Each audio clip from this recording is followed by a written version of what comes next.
So guys, gagawa tayo ng tuna sandwich and naglagay ako ng butter and itong sibuyas. So lalagyan natin siya na guys ng tuna. Ayan, tuna. Siya ng garlic sauce guys. Garlic salt. Sabi na ng tinapay magluluto tayo ng tuna sandwich and ayan. Nilagay ko rin mga palaman. Mamili nila sila kung anong gusto nilang ipalaman. So, ayan. Grabe. Sobrang dami ng tinapay. Ito pa. So, sayang diba? Kaya, ayan muna ang kakainin namin itong morning.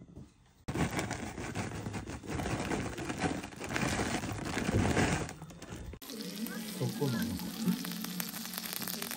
2枚でこうじゃなくて1枚でこれでいいよ。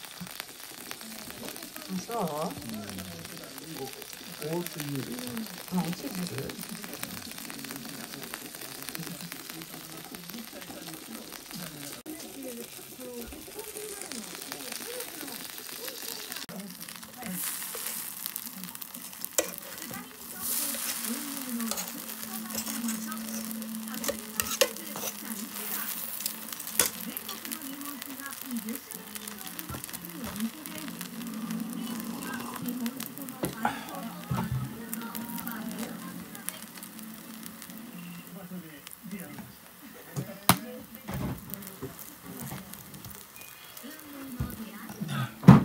卵食べる？